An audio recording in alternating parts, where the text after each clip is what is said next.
both teams, but especially Kansas, have to win from a collective standpoint if you can still make that work and invest. But like, I think those two programs have two of the better coaches in the league. They both have identities.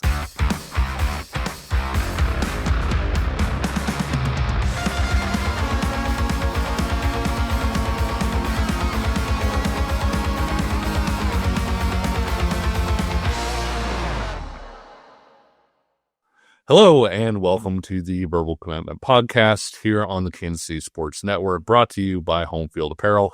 I'm Kevin Flaherty, and I'm here as always with Ryan Wallace, and we're talking about the world of local recruiting, from Kansas and Kansas City prospects to the college classes at Kansas, Kansas State, and Missouri. With all the madness in the transfer portal and with NIL, there's no better time to have on this week's guest, Chris Hummer, national college football writer and transfer portal expert for 24/7 Sports and CBS Sports. As always, if you like what you're hearing, comment below, tell your friends about us, subscribe, hit that like button, or leave us with a 5-star review wherever you get your podcasts, like Apple or Spotify. All of those things help us with the algorithm, help us to grow the show, and help put us in front of more people like you. Before we get into this week's prospect profiles and a couple pieces of news, Ryan, Kansas General Manager Rob Ianello sent out the Jayhawks/bat signal, which means that Kansas has landed another commitment in this year's class. When said player announces, we will break down the commitment here, as we always do. I want to do it, Kevin. It's ready. Whenever you want. Whenever the announcement comes. Two local players who did make announcements include Stanford wide receiver Mudia Rubin of Park Hill South and Iowa tight end Gavin Hoffman of Blue Valley Northwest, both of whom are entering the transfer portal. Ryan, a pair of talented local players hit the market. Yeah, I mean, we'll start with Mudia, a player that we covered, again, like you said, at Park Hill South several years ago, who was, interested in a lot of the local schools. And if you remember, had chosen Stanford, but kind of was still making some visits for fun and through relationships and whatnot. He was part of the group that I know K-State coveted with Jaron Kanik. And so this was one that Kevin had my eyes on simply because, he went through one coaching change, right? When they transitioned from David Shaw. And then when this came down, then it was we both knew how much academics meant to Mudia, and how much, therefore, the Stanford education weighed in terms either comparison or versus football. We knew that. But at some point, I think with a kid that was that close to graduation, which he is, the opportunity to maybe give football kind of one last go, okay, my academics are in order. I want to give football one last go, but I don't know if I'm ready to do it with a third coach here. So the minute that news came down out of Stanford, I kind of wondered if he would hit the market. He has. Saw South Florida has offered, West Virginia has offered, a number of other schools are in the mix, but maybe haven't offered yet. I don't know. I'm curious to see if K-State and KU decide to throw their hat in the ring. I feel like if we're talking about those two, I feel like KU makes a little bit more sense, not only from maybe the need at the position, but also just, again, the academics and specifically in the medical field that he's in are going to be very important. And having the tie to KU Med certainly would help the Jayhawks. But that was a big name. And then I'll throw it back to you with Gavin Hoffman, because he's a kid that's maybe a little bit more fresher on some folks' minds, and one of the top players in Kansas from just 2 years ago. Yeah, for sure. I think with Mudia, too, one of the things that was so fascinating about him coming out of high school was he was a wide receiver prospect who had some rawness to him, but as you remember, Ryan, a really good soccer player. And so if you're projecting somebody to maybe develop the feet in route running for a guy with as big a frame as he has, it was an interesting bet for Stanford to make. Moving on, like you said, to Gavin Hoffman, a guy who wound up being a 4-star prospect, was somebody that we saw a whole bunch, from camp settings to 7-on-7 to seeing him play in person. Really felt like a good get for Iowa on the time. Fit sort of that Iowa, I guess, for lack of a better way to put it, the meta, the prototype, whatever, in terms of being a guy with a tall, long frame who had room to add weight, but was a really good athlete at that spot. Jumped 40 inches at Missouri camp, which I'm pretty sure, you and I have also both done, with the way that sometimes the timing and measurements come out from that event. But even jokes aside, I do think Gavin's a guy that, with the way he moves, with the way that he separates, we saw him go up against some really good tight ends at UC Report here. I think that he is somebody that, hey, if the local schools, if you're looking for somebody that has a lot of potential to be sort of that receiving tight end that's really tough to match up with, Gavin Hoffman's a guy that you can kind of circle. Well, and I'll finish off with Gavin by saying this, transitioning from what you were talking there at the end about the local schools, because obviously when you see a top kid from Kansas come back on the market, immediately K-State and KU fans, rightfully so, are like, timing-wise, I don't know if it's maybe the best thing in the world for Gavin if he's trying to go to one of the local schools, which from what I've heard, I don't know if that's necessarily a priority, but timing-wise, with K-State getting Lincoln Cure and still being in the mix for Ian Premer, KU being in the mix very squarely for Ian Premer as well. The idea of getting a redshirt freshman tight end, even one as good as Gavin, I don't know if that's high on the priority list. I will give you this piece of nugget, though, when we talk about local schools. Keep an eye on Missouri, Kevin. Yeah. I'm hearing that through the grapevine. Just keep an eye on Mizzou. It makes a lot of sense, and Gavin's a heck of a player, has a lot of potential, and Ryan was really just starting to scratch the surface of that potential at Blue Valley Northwest. Was a guy that we saw play 7-on-7, I think, heading into his junior year. We were like, who the heck is this kid? He was a wide receiver at the time, really kind of grew into his frame a little bit to where he became a tight end prospect, and a really good one. Moving on to high school, big hire at Ray-Pec. We talked previously on this show about how big an opening this was, and the Panthers tapped Greg Jones, previously of Kearney and Liberty North. Ryan, what do you think of this hire? Well, I mean, this was, you mentioned it. I mean, it's big. This is one that will make waves kind of around KC-Mo and really throughout the Kansas City Metro. Coach Jones, as you mentioned, absolute star at Kearney. I mean, brought that program to tremendous heights, kind of to what we expect Kearney is now. I mean, that again was kickstarted by Coach Jones. And then he kind of did the same thing with Liberty North and kind of kickstarted that program into what we know it to be today. And then kind of moved into the college ranks, was at Oregon with Dan Lanning for a little bit, kind of behind the scenes in a support staff role there, was a defensive coordinator at Central Missouri. So, I mean, the pedigree is all there. We'd actually just mentioned Coach Jones on a show here not long ago, because at the time it was thought that he was going to join Blue Valley North and be on the Blue Valley North staff over there with Gene Weir. And now he takes the job at Ray-Pec, which feels more up his alley, keeps him on the Missouri side with some familiar faces over there and familiar programs. But this is an enormous hire, I think, Kevin, because this is a Ray-Pec Panthers program that had kind of fallen on hard times, but at the same time, isn't that far removed from a Class 6 title in 2020. They went 1-10 last season. And here's the thing that I think immediately is you're going to see from Coach Jones. Two things. That defense for the Panthers last year surrendered 35 points per game. Yep. That's going to change. Defense immediately is going to get better. Now, I don't know if it's going to happen overnight, but I can tell you schematically and physically, that Ray-Pec defense is going to look different very quickly. And I think that transitions to part two, which is in the weight room. Yep. I think you're going to see Ray-Pec get back to the Ray-Pec program that we kind of grew up knowing, which is rough, tumble, like bloody you up in the trenches, especially. I think about guys, Kevin, like, Ethan George a couple years ago and Parker Bowen, Chase Hutchinson, I think was around those times. Anthony Payne, right? Guys that were just brute force like specimens that wanted to run you over. I think you're going to get more of that from Ray-Pec. And I'll send it back to you with this. I think those are things that are naturally going to happen under Coach Jones. But what I think Coach Jones is going to also get with Rapek that maybe he hasn't had maybe at this level from an individual talent. He had some dudes at Liberty North. He had some dudes at Kearney, Brock Christopher. But he hasn't had the two guys that we showed in that graphic, a DeZephan Walker and a Jeremiah Hull, to put out there on offense and to kind of use those type of playmakers.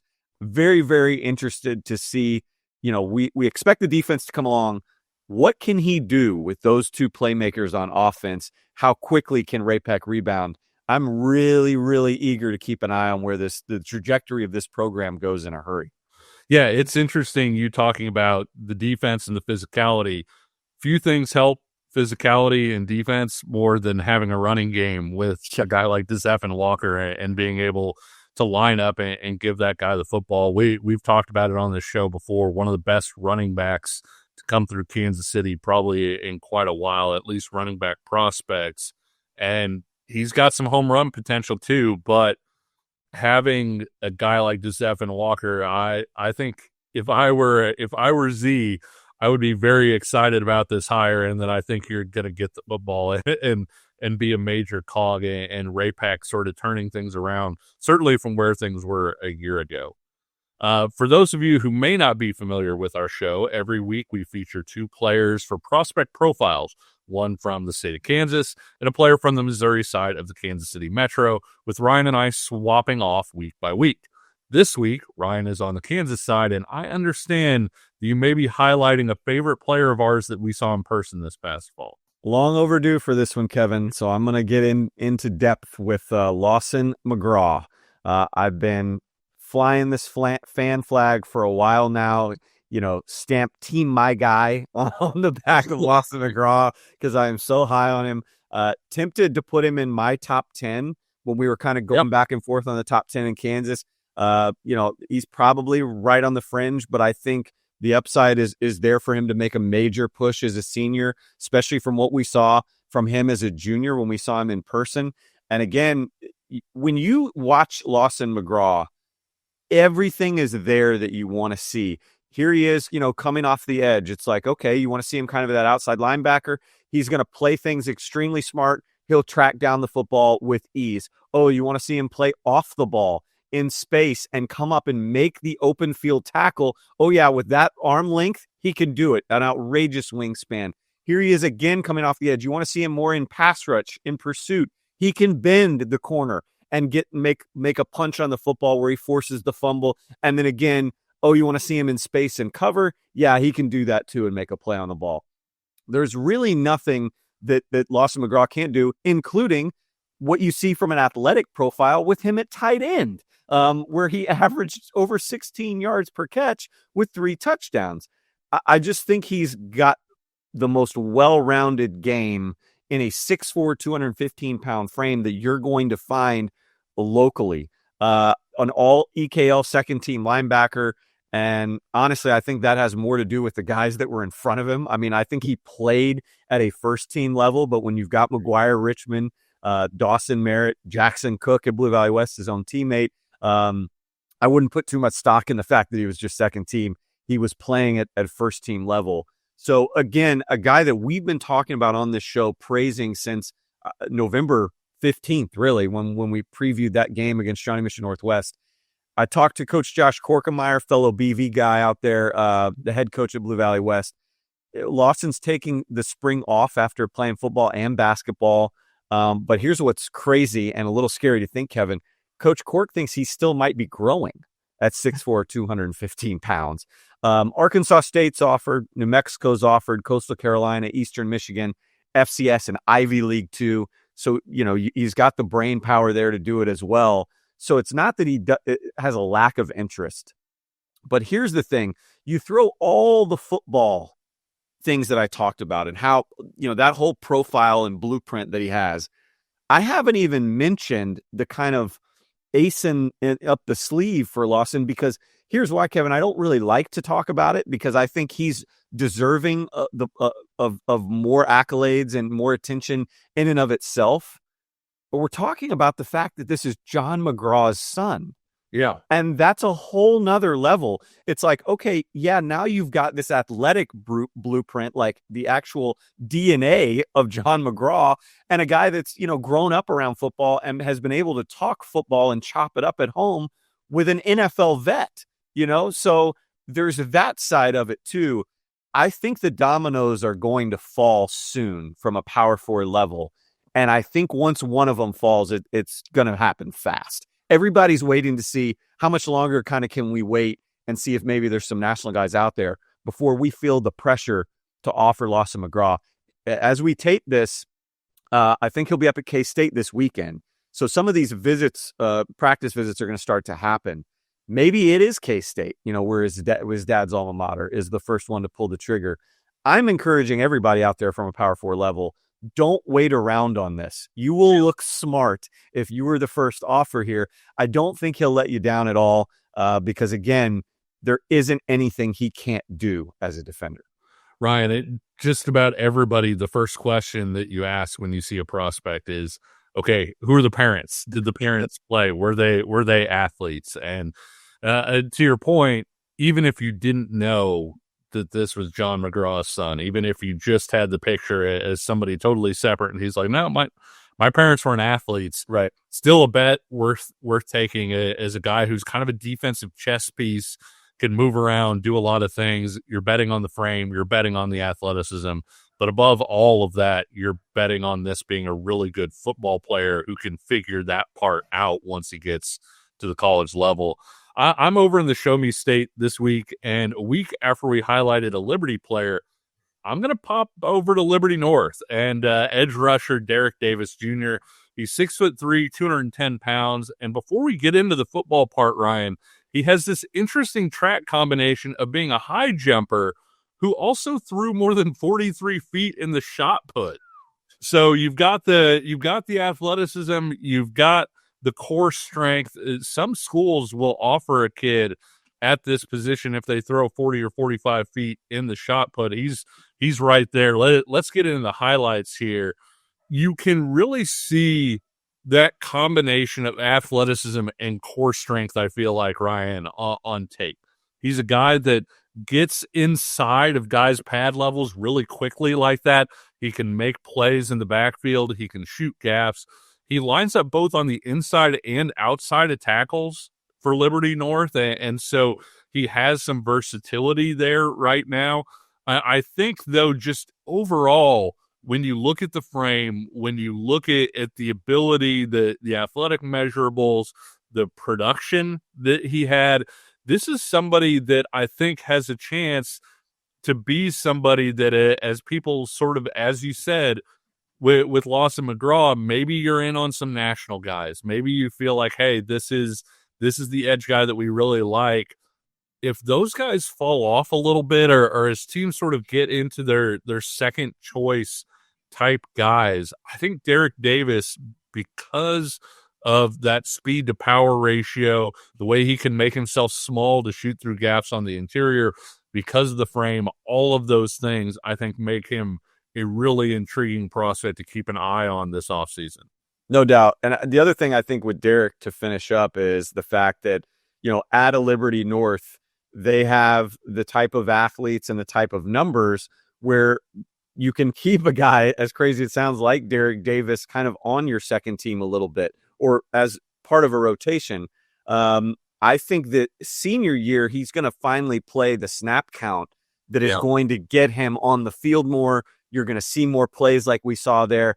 I think, to your point, anybody, if he does end up making it through the summer, right, without a commitment, or even maybe to a smaller level school, I think what he's capable of putting out on senior tape with more snaps, more action, I think is going to potentially get him noticed as kind of what you were describing as potentially like a late flyer for maybe a bigger program.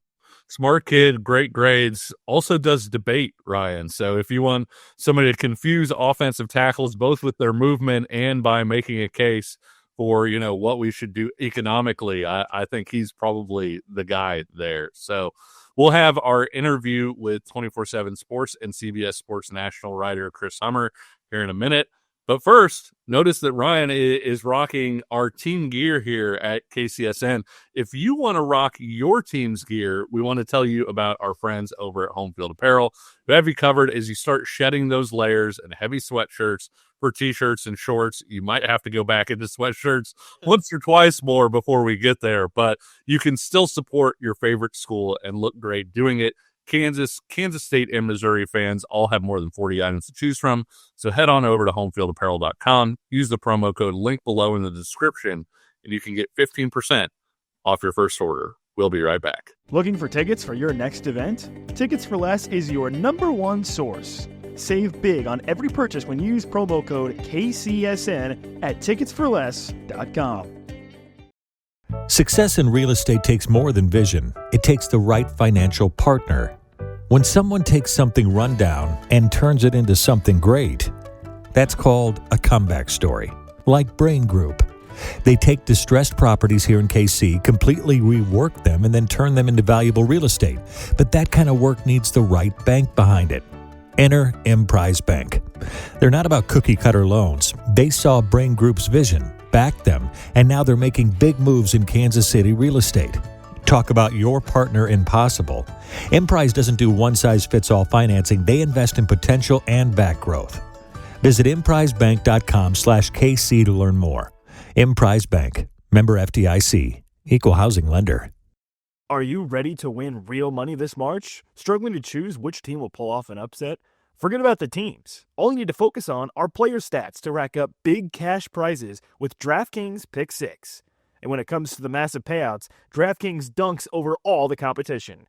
Pick 6 is available in most states, including Missouri, California, Texas, Georgia, and more. Track your picks for a shot to win huge cash prizes. It's as simple as that. All you have to do is pick which players you think will score, rebound, get assists, and fill up the stat sheet, and you can win. It's that easy. So turn your college basketball knowledge into cash today. New players get $50 in Pick 6 credits instantly with just a $5 entry. So download the DraftKings Pick 6 app now and use code KCSN. That's code KCSN for new customers to play $5 and get $50 in Pick 6 credits. Better payouts, bigger wins, only with Pick 6 from DraftKings. The crown is yours. Gambling problem? Call 1-800-GAMBLER. Help is available for problem gambling. Call 888-789-7777 or visit ccpg.org in Connecticut.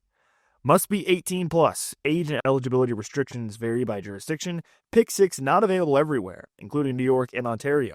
Void where prohibited, 1 per new customer. Bonus awarded as non-withdrawable Pick 6 credits that expire in 14 days. Limited time offer. See terms at pick6.draftkings.com/promo. Welcome back to the Verbal Commitment Podcast, sponsored by Home Field Apparel. We're here with national writer and transfer portal expert Chris Hummer of 24/7 Sports and CBS Sports. Chris, thanks for joining us. What's up? Yeah, thanks for having me on, Kevin. Really appreciate it. Chris, sometimes I think about like Heather Dinich at ESPN, who became kind of the first college football playoff specific beat reporter and was able to carve that out as sort of her niche, for lack of a better way to put it. So how did you become the guy on the ground floor of the transfer portal era? I have no idea. Honestly, I think it's just like something that was popping up. I was a young reporter. Still like to think of myself as a young reporter as I creep into my early 30s. But yeah, I just don't think anybody else was doing it. And it was interesting because I've always enjoyed player movement. Lucked into being able to kind of know who's going in the portal. And it's turned into something I never would have expected. It's even since 2018 when it came into effect. I remember how big of a deal it was when Kelly Bryant entered the portal midseason for Clemson. And that was really the big first transfer. And that year, I think we only had like 1,200 guys transfer the whole cycle. I think we had more than 1,200 guys transfer on December, I think it was 3rd this year on the first day. So it's changed a lot, but I don't know. Player movement's always interested me. It's what I always enjoyed doing, playing NCAA football growing up, recruiting or in Madden. So it's a cool spot to be. When it comes to kind of the behind the scenes of how this all goes down, I've always been interested, like, how much of your reporting and the info that you're getting is coming from maybe agents, coaches, parents coming to you kind of saying like, we want this out there, versus kind of what me and Kevin, you probably too, Chris, would describe as like the old school of like, you kind of hear a rumor and then you have to go kind of track it down and make those people confirm it for you. Has it changed now where people maybe want the news out there? Yeah, I think a lot of people, I mean, it's not hard to see if you like look at our timelines or whatever, or some of the things like agents. I think agents especially have an impetus to put stuff out there sometimes because for whatever reason they want it out there. Sometimes it could be exposure, sometimes it could be leverage. But I mean, I think in my job, especially when some of the bigger stories where that's just never going to happen, you are still chasing, you're still digging. I think I still do quite a bit of digging. I've been on the phone a lot about David Bailey the last 24 hours, a lot of digging there. So that does not go away, but it could be a little bit of both. But I would say for the most part, like the core of my job and the core of all our jobs is reporters. And it's a funny thing to say when like my wife covers politics, like reporters, but covering recruiting, and transfers. But yeah, like at the end of the day, it's about digging and it's about trying to find the most factual information and bring it to the readers. A lot of people talk about Dabo and the fact that he doesn't engage with the portal, at least to the extent that other people do.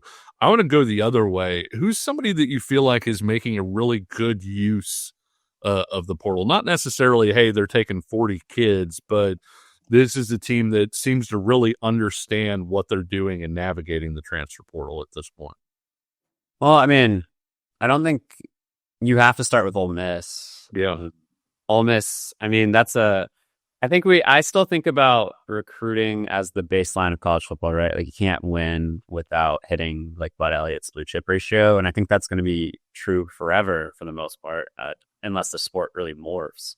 And that's still the case. I generally think like every single team in college football would rather have Georgia's roster than an all-star transfer roster, just like at the end of the day. Like, it's just the reality. But, like, not everybody can recruit like Georgia or Ohio State or Alabama. That's just not the reality.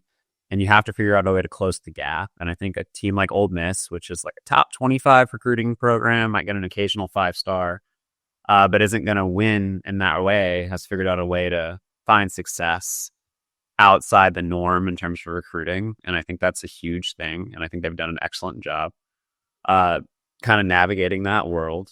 I think of a program like SMU, which really got started 5 or 6 years ago under Sonny Dykes by using the transfer portal and navigated in an expert fashion. It's a big reason why SMU crawled back from the darkness, essentially, of which they were in for years and years and years after the death penalty. It's because of the portal, and Rhett Lashley's done a really nice job continuing that. So those are the two that kind of stick out top of mind. But I think other schools at times, like a Florida State or UCLA or even like a Cal, have done a really nice job. And I know I'm not really mentioning any Big 12 schools right off the top of the head, but I think even a school like Colorado, whatever you want to say about Deion Sanders, like reworked his roster very quickly through the portal. And I think this cycle, for example, like Iowa State's wide receiver class is exceptional through the portal, like a really fun wide receiver class. So I don't think it happens every year for every team, and I don't think they hit every year for every team. But like in terms of wide sweeping changes, I think those are some of the programs that come top of mind. Kind of staying on that same track then, Chris, like how much, because again, you're talking to agents, you're hearing from them. You're also being able to you can physically see the trends of the portal maybe better than some of us who are only tracking one team or one conference. But obviously there's kind of that thought of, the more guys are leaning more towards the Big Ten and the ACC in terms of the transfer portal, whether that be because they know they're the flagship conferences or they have more money or whatever. How much truth is there to that? I mean, are you seeing more numbers trend in favor of those two conferences? Or, the ACC and the Big 12 still mixing it up, when they want to mix it up? I think it just depends on the school. I mean, if you look at the top, I'm looking at the top 7 of our transfer portal rankings, right? It's LSU number 1, so SEC, Ole Miss number 2, SEC, Oregon number 4, Big 10. But sprinkled in there, you also have Texas Tech at 3, Miami at 5, and Florida State at 7. So I think certain programs have the ability to go out and get those high dollar guys. And I think the gap is actually narrowed this cycle because schools have more money than ever via rev sharing to bid in a way they haven't had before. I don't think this year is going to necessarily be reflective of the total future of the sport. This has been a weird confluence of money coming in from collectives and also money coming in from rev share, because schools have essentially had to spend their entire collective budget ahead of the House settlement because of the looming clearinghouse that will be there for NIL deals. It'll take a little bit more scrutiny towards the deals than has happened before. At least is the plan. So teams are spending like they never have before.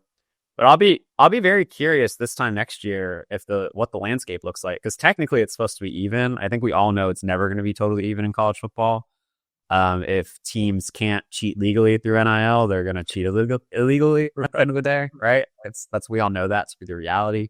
I don't know if it'll be like bags of McDonald's again, like some cash in there or whatever, but like it'll happen. But I think there's more money than ever in the sport, and you'll see the talent distribution even out a little bit. But at the end of the day, like if you're a high level player and you want to win a national championship, I think we've seen that those tend to go through the Big Ten and the SEC in recent years, and the best players are going to tend to end up in those leagues. I'm glad you brought up rev share because it feels like schools are approaching rev share differently in this recruiting cycle. You have some schools that are being cautious, almost like they don't want to make any commitments until things are official. And some are kind of bullying straight ahead, like, hey, revenue share is already here, making promises, etc. What have you seen it in terms of the way that schools are handling the pending rev share? Is it kind of all over the map? Yeah, definitely. I can think of, I've seen a couple contracts of how schools are structuring this. And I remember seeing a contract where the player got $0 in NIL money and didn't get anything until I think like July 1st. Right. And then like he had a pretty significant, like low 6-figure salary spread out over 6 months exclusively via rev share. So they paid him nothing for the first like 4 months he was on campus. And then he got all his money with rev share. But there was a stipulation in the contract saying if the House degree settlement does not go into effect as expected, like he essentially gets nothing. And he chose to sign that contract. Whereas some schools are only using collective money right now. They're using all those dollars that they can, and then they'll deal with revenue sharing once you get past the House settlement. So it can really run the gambit. I think most schools are more cautious than not. But there are definitely schools out there that are using rev share because they've never had the opportunity to spend like this before. And that's a really big deal for a lot of these programs that are continuously poached.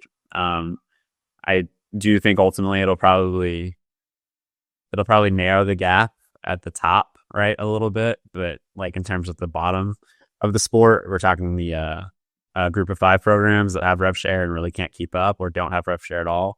It'll be very difficult on them. Chris, I'm curious too, again, kind of like inside ball behind the scenes stuff here, generalizing kind of, again, from everybody from your former 5-star guy that hits the portal all the way down to, maybe the FCS and below kind of guys that are hitting the portal. How much power do the agents, really have in a lot of these transfer movements, or kind of when push comes to shove and, pen meets paper, is it still kind of mom and dad and that more inner circle that is kind of making those final decisions, so to speak?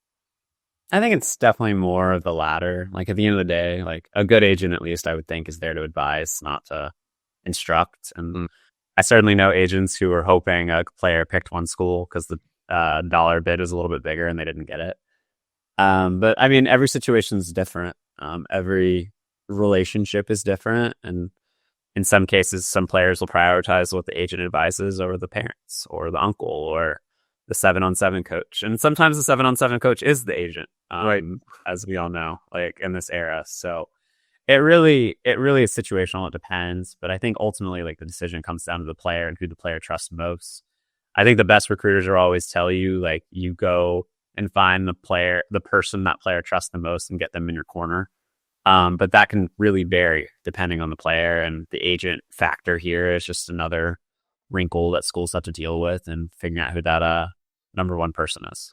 Chris, you came up as a Big 12 guy. Obviously, Texas no longer in the Big 12, but how fascinating is this league to you from a national standpoint? Just because it doesn't seem like there's a Georgia or somebody that you can kind of project to jump out. It could be somebody different depending on the year. Or do you see it being the sort of thing where somebody like, say, Texas Tech that's spending the way that they are maybe starts to slide into that opening? Do you see the Big 12 being as wide open as it has been maybe over the next 3, 4, 5 years? I know that's a long time to project. Yeah, I don't know about the next 3 or 4 or 5. And it's funny, as you said, there's no Georgia. I was thinking in the back of my head, like Texas Tech spending like it wants to be Georgia. You know what I mean? Yeah.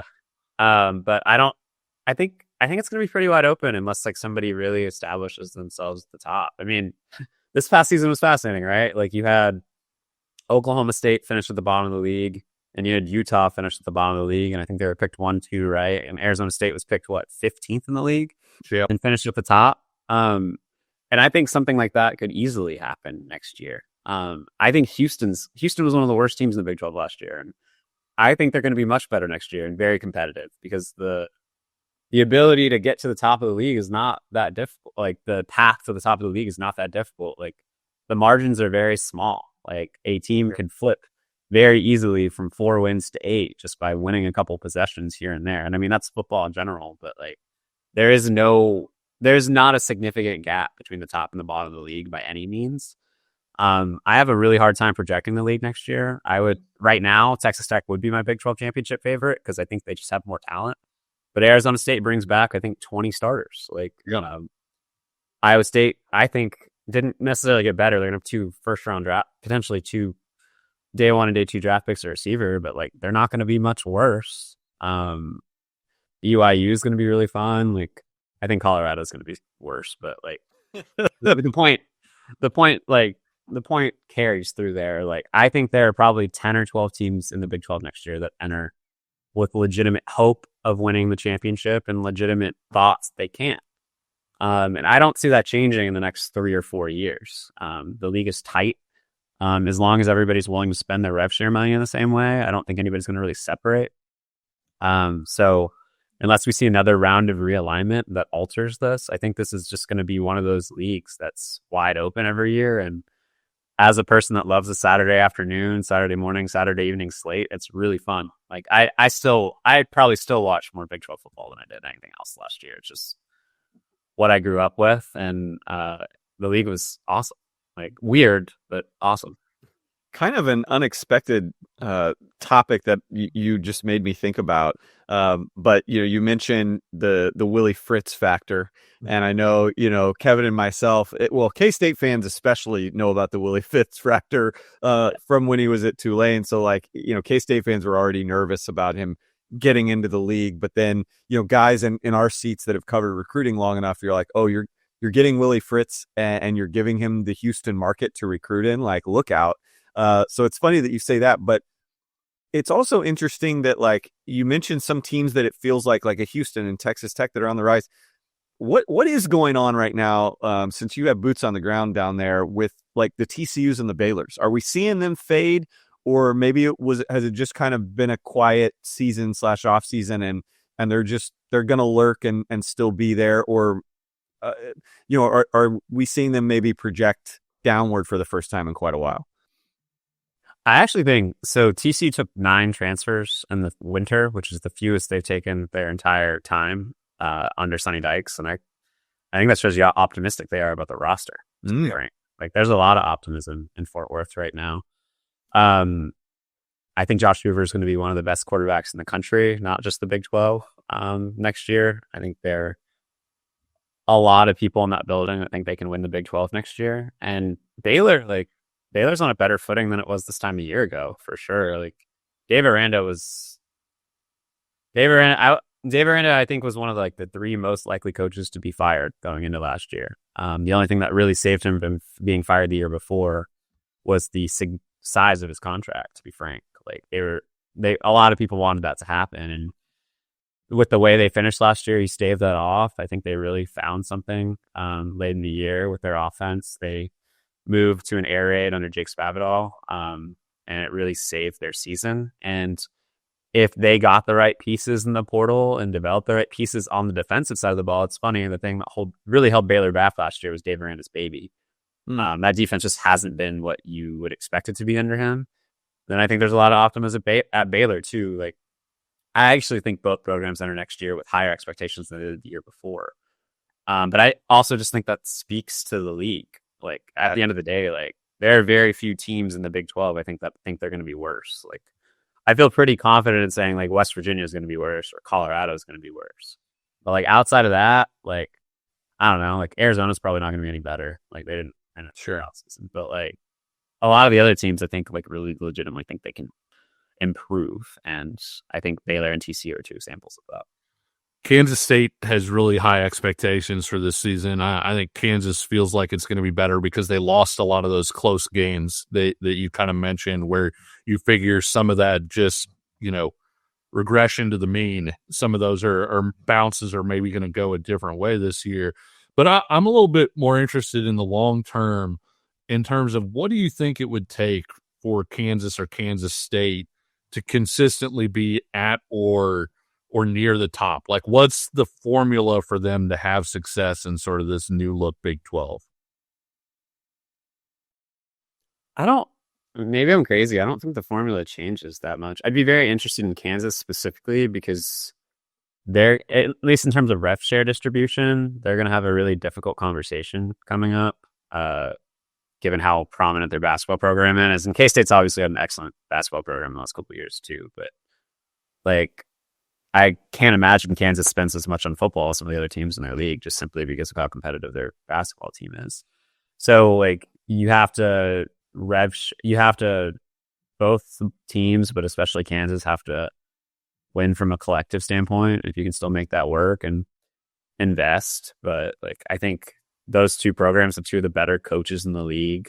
They both have identities. I think you probably need to find a little bit more skill on the offensive side of the ball if you're in both places, particularly in Manhattan, where I know there were some questions this offseason from like Avery Johnson's camp in some ways. Jalen Daniels needs to have a healthy back, and whoever is the next quarterback of Kansas needs to maybe have a little bit more health luck. But I have a lot of faith in those two head coaches and their ability to keep them relevant. In terms of like winning the league every year, I don't know if that's possible. I don't think either brand is going to be that in college football.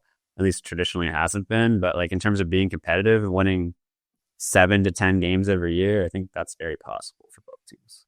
Well, speaking of Kansas State, I wanted to kind of wrap it up on my end with a heavy hitter here, Chris. So buckle up. This is going to be a big one, but. Chris Kleiman's comments you might have seen have kind of gone viral just about the state of college athletics and this, that, and the other. I'm curious from your perspective, a guy who hears a lot. What is the single biggest problem right now? And is there like a realistic solution that could somewhat get us back on tracks towards fixing that problem in a timely manner, that's not going to take 3, 4, 5 years down the road? I actually would argue the biggest problem is the courts. The NCAA is petrified of losing a lawsuit. It's why no structure is being enacted. It's why unlimited transfers exist. It's why NIL exists. Like at the end of the day, like really, like it is like obviously NIL started in California when they passed the state law, but the state legislators and the courts are the biggest issue for the NCAA right now. And that's self-inflicted. Like the NCAA had every opportunity to make these changes more gradually and have more control over them. And they dug their heels in for years and years and years. And when I say the NCAA, I'm not talking about the big boogeyman that is like the 4 letters. I'm talking about like school presidents and the membership. I'm talking about like the FBS teams who for years and years and years, when they met at these like Division I board councils, would refuse to make the changes they needed to.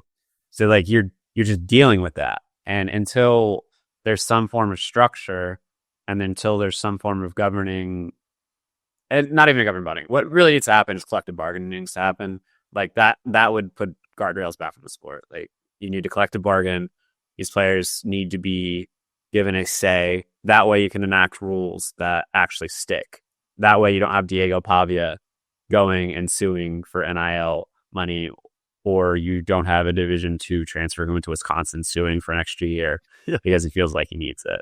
Like, there's no way to bring structure to the sport until you can stave off the lawsuits that are happening in the courts. And the only way to do that is to go to the table, give these players collective bargaining rights, and let them have a say and have a true pseudo or fully professional model. And that's the only thing that's going to stop what's happening in college athletics right now. There's no Band-Aid.